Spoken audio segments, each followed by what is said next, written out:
Speak now to Dr Adrian Saville, Chief Executive of Cannon Asset Managers. Dr Saville, good afternoon to you. 20.4% of contraction is the kind of figure economic nightmares are made out of. It's not surprising, Stephen. It was more or less in line with consensus. The consensus number was 20.5 contraction, so, they bang on the nose with their 20.4. They came into the COVID shutdown or lockdown already on the back foot, though, that in the first quarter the economy had contracted just over 2%. So the back-to-back quarterly contraction takes them into recession. As you note, it's the sharpest decline on record. Their records go back to 1955. And it really takes you into the realms of the 1970s of a British economy that was in very, very bad shape. And the word crisis sort of reemerges here, where you think of the winter of discontent. But the structure of the economy is what leaves the extent of the decline unsurprising. It's overwhelmingly a services-oriented economy. It also shows you what happens during a lockdown. Economic activity stops, the ability to move goods and services around stops. That means people are a lot poorer over the period. Yeah, so the knock-on effects are evident, and they extend into the productive sector. So most obviously, your services sector is the one that has the sharp decline, keeping in mind that construction is a services sector. So it's hospitality, recreation, construction. Those are the sectors that have been under exceptional pressure, and that then starts to spill over into the unemployment numbers. The figures reported out of the UK point to 750,000 jobs lost over the quarter. I think what's notable in that is it's the young, the old, and the self-employed that have carried the brunt of that unemployment burden. The next question, of course, is what kind of recovery there might be. One would presume that there will be one, and you'll know the figures here. Is it a V shape? In other words, it goes back to sort of what it was. A U shape, it goes back to what it was over a longer period of time. Or what people are most scared of, an L shape. In other words, it just doesn't recover.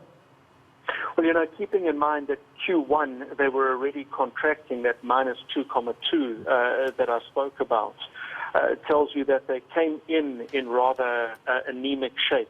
And that then points to the anxieties or the concerns around the EU-UK trade discussions, where there remains in complete uncertainty on those agreements. Brexit is still on the cards.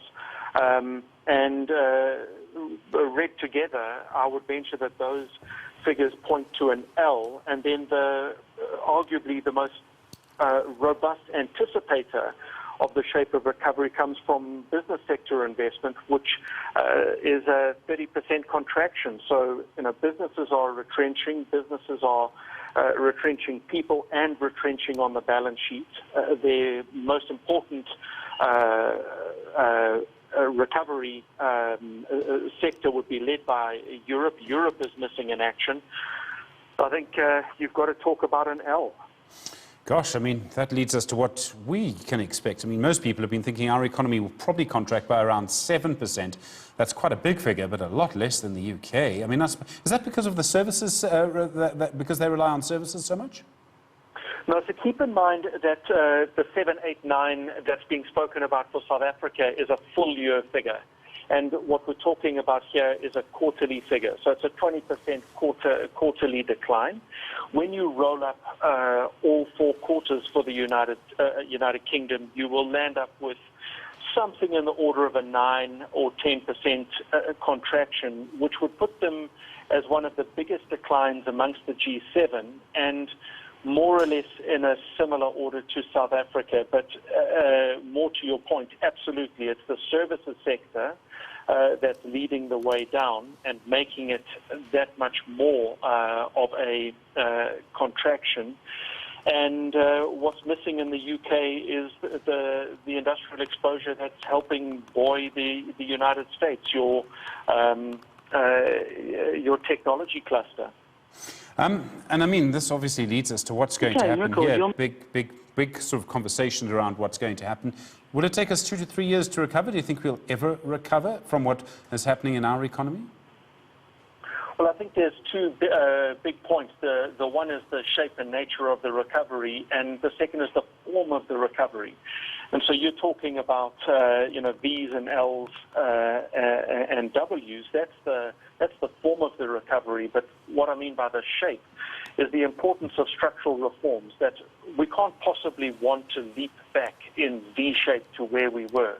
What COVID has done is it's highlighted the deep structural barriers and scars and constraints that face a number of economies. The South African economy being just one of them, but the UK and parts of Europe and US are other important economies in our investment conversation that we have to point to the structural constraints that need to be remedied and repaired. And I mean, you and I have had this conversation, we've had this conversation with so many people about the type of reform that we need. The answer usually comes back, we need deep reform. And it goes back to, well, where is the deep reform? I mean, there was conversations about it at the beginning of the lockdown, but those conversations seem to have disappeared. You know, Stephen, what I think is dismaying is that Tito Mbowene's 77-pager was tabled almost a year ago. And at that point, there was an undertaking that we would get on with these reforms as a priority. Those reforms are, they're sensible, they're impactful. You know, very often the word reform strikes fear, you know, that people think this is a cloak and dagger capitalist initiative. What those reforms will do is they will transform the South African economy into a more buoyant economy, a more stable economy, and a more inclusive economy. That's what reform is about. And the tragedy is that here we are 9 months on from the release of that 77-pager, and it remains talking and pointing, and the evidence is missing. Dr. Adrian Saville, thanks very much indeed. Asset Manager, Chief Executive, Cannon Asset Managers, Chief Executive. Do appreciate the time. We'll stay with